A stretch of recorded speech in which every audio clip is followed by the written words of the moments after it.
Good morning विद्यार्थी मित्रों। Chapter 2 ईदगाह प्रेमचंद रचित कहानी है। कहानी बहुत ही रसप्रद है जो सुनने में मजा आएगी। उससे पहले प्रेमचंद का परिचय हम प्राप्त करें, जिसमें जन्म सन 1880, निधन सन 1936। उपन्यास सम्राट प्रेमचंद का जन्म वाराणसी उत्तर प्रदेश के पास लम्ही नामक गांव में हुआ था। उनका बचपन का नाम धनपत राय था। आरंभ में वे नवाब राय उपनाम से उर्दू में लिखते थे, बाद में प्रेमचंद नाम से हिंदी में लिखने लगे। मैट्रिक उत्तीर्ण होते ही अध्यापक बने, किंतु गांधी जी के असहयोग आंदोलन में सक्रिय होने के लिए उन्होंने सरकारी नौकरी त्याग दी थी। गोदान प्रेमचंद का सर्वश्रेष्ठ उपन्यास है।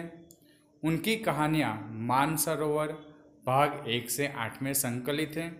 साहित्य में प्रगतिवाद चेतना को उजागर करने के लिए जागरण तथा हंस पत्रिकाओं का संपादन किया था। प्रेमचंद की भाषा बोलचाल के निकट की है। ईदगाह प्रेमचंद की अमर कहानी है। कहानी का बाल नायक हामिद अपने दोस्तों के साथ ईदगाह जाता है। जब अन्य बच्चे खिलौने और मिठाइयाँ खरीदते हैं, हामिद अपनी बाल सहज इच्छाओं का दमन करके अपनी दादी अमीना के लिए चिमटा खरीदता है। इसमें दादी के प्रति प्रेम तथा उपयोगी चीज़ खरीदने की विवेकपूर्ण बुद्धिमत्ता प्रकट होती है। पाठगण बालक हामिद के त्याग, सद्भाव और विवेक को देखकर भाव विभोर हो जाते हैं। तो चलो कहानी को सुने। रमज़ान की पूरी 30 रोजे के बाद आज ईद आई है। मुस्लिमों में रमज़ान महीना आता है जिसमें 30 रोजे होते हैं, हर रोज़ एक दिन का एक रोज़ा, उसके बाद ईद आती है और यहाँ पे ईद आज आई है। कितना मनोहर, कितना सुहावना प्रभात है। आज का जो प्रभात, आज की जो सुबह है वो सुहावनी है। आज का सूर्य देखो कितना प्यारा, कितना शीतल है। वैसे तो सूरज गर्म होता है, पर आज का सूरज प्यारा और शीतल लग रहा है, मानो संसार को ईद की बधाई दे रहा है। ऐसा लग रहा है कि आज सूरज ईद की बधाई देने आया हो। गांव में कितनी हलचल है। ईदगाह जाने की तैयारी हो रही है। किसी के कुर्ते में बटन नहीं, पड़ोस के घर में सुई धागा लेने दौड़े जा रहे हैं। किसी के पाँव में किसी के जूते कड़े हो गए हैं, उनमें तेल डालने के लिए तेली के पास भागा जाता है। जल्दी जल्दी बैलों को सानी पानी दे दे। ईदगाह से लौटते लौटते दोपहर हो जाएगी। सब अपने जो पशु है उनको खाना पीना भी दे दें, क्योंकि ईदगाह जाएंगे, वहाँ से वापस आने में दोपहर हो जाएगी।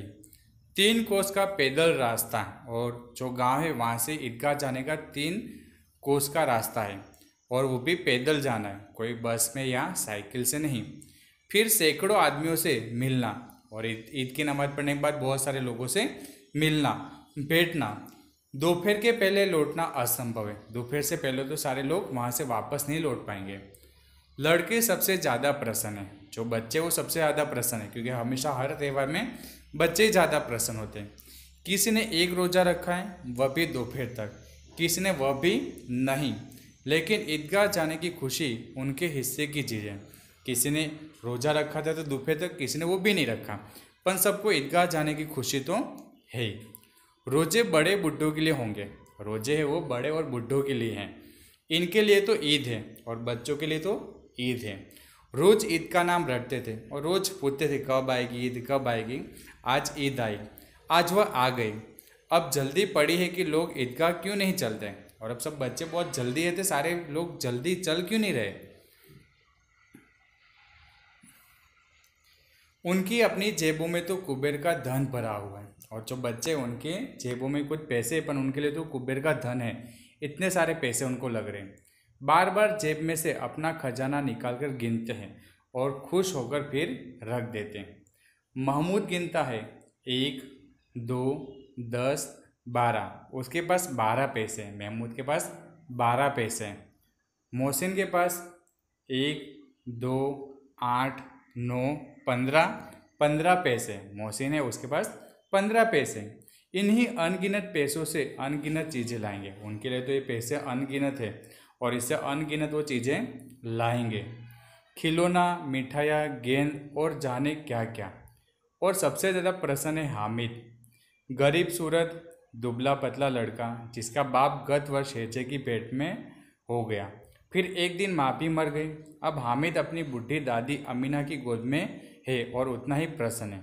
और अब मुख्य नायक की बात है जिसका नाम है हामिद। गरीब सूरत और दुबला पतला लड़का है और उसके माँ बाप जो थे वो गत साल मतलब पिछले साल हैजे की बीमारी मतलब कोलेरे की बीमारी में मृत्यु हुई थी उनकी। और वो अब अपनी दादी के साथ आमीना के साथ रहता है। हामिद के पाँव में जूते नहीं हैं। हामिद इतना गरीब है उसके पास जूते नहीं है। सिर पर एक पुरानी टोपी है और माथे पे एक पुरानी सी टोपी है जिसका गोटा काला पड़ गया और उसका जो ऊपर का फूल का गोटा है वो भी काला हो चुका है। फिर भी वो प्रसन्न है, फिर भी वो खुश है क्योंकि उसको आज ईदगाह जाने मिलेगा। अभागिन अमीना अपनी कोठी में बैठी रो रही है। जो अमीना उसकी दादी है वो अपने कमरे में रो रही है। आज ईद का दिन और उसके घर में दाना नहीं। वो इतने गरीब है आज उसके घर में खाने के भी दाने नहीं हैं। इस अंधकार और निराश में वह डूबी जा रही है और ऐसे जो गरीबाई वाला जीवन है उसके निराशा में डूबी गई है। किसने बुलाया इस निगोड़ी ईद को? और वो तो बोलता है इस ईद को किसने बुलाया है? अमीना ऐसा बोल रही है। अमीना का दिल कचोट रहा है, अंदर से बहुत ही दुखी है। गांव में बच्चे अपने अपने बाप के साथ जा रहे हैं। जो गांव के बच्चे वो अपने अपने बाप के साथ अपने पिता के साथ ईदगाह जाएंगे। हामिद का बाप अमीना के सिवाय और कौन है? पर हामिद का तो बाप माँ सब जो है वो आमीना है और आमीना तो जाने वाली नहीं वहाँ। उसे कैसे अकेले जाने दे? ईदगाह बेचारा छोटे बच्चों को अकेले कैसे वो जाने देगी? पर हामिद को तो ईदगाह जाना है। उस भीड़ भाड़ में बच्चा कहीं खो गया तो क्या होगा? नहीं, अमीना उसे यूं न जाने देगी। अमीना ने सोचा मैं तो उसे नहीं जाने दूंगी। नन्ही सी जान 3 कोस चलेगा कैसे? पैरों में छाले पड़ जाएंगे, जूते भी तो नहीं है। कुल 2 आने पैसे बच रहे और उसके पाँव में जूते भी नहीं। वो जाएगा तो उसके क्या होगा? छाले पड़ जाएंगे। 3 पैसे हामिद की जेब में और हामिद उसके जेब में 3 पैसे हैं। 5 अमीना के बटों में। यही तो बिसात है और ईद का त्यौहार है। इतने कम पैसे हैं और एक तरफ ईद है। देखते हैं ईद में कैसे ईद मनाए। अल्लाह ही बड़ा बेड़ा पार लगाएगा। जो करेगा ईश्वर ही करेगा और तो क्या। हामिद भीतर जाकर दादी से कहता है। अब हामिद आता है अपनी दादी के पास और कहता है तुम डरना नहीं अम्मा, मैं सबसे पहले आऊँगा। तो डरना मत, मैं वहाँ जाऊँगा भी और सबसे पहले घर भी आ जाऊँगा, तो मेरी चिंता मत करना। गांव से मेला चला और बच्चों के साथ हामिद भी जा रहा था और अब सब ईदगाह के लिए चले। गांव से मेला मतलब सारे गांव के पुरुष और बच्चे चले। सभी दौड़कर आगे निकल जाता है। फिर किसी पेड़ के नीचे खड़े होकर साथ वालों का इंतजार करता है। आगे निकल जाता है, फिर थोड़ी देर रुकता है। हामिद के पैरों में तो जैसे पर लग गए, कभी थक ही नहीं सकता। और हामिद के पाँव में तो पाँव में पर लग गए ऐसा लग रहा है। मतलब वो इतना खुश है तो उसको थकान लग ही नहीं रही। तो अब देखेंगे आगे तो वो ईदगाह तक पहुंचता कि नहीं, वो हम नए वीडियो में देखेंगे। तब तक बाय बाय।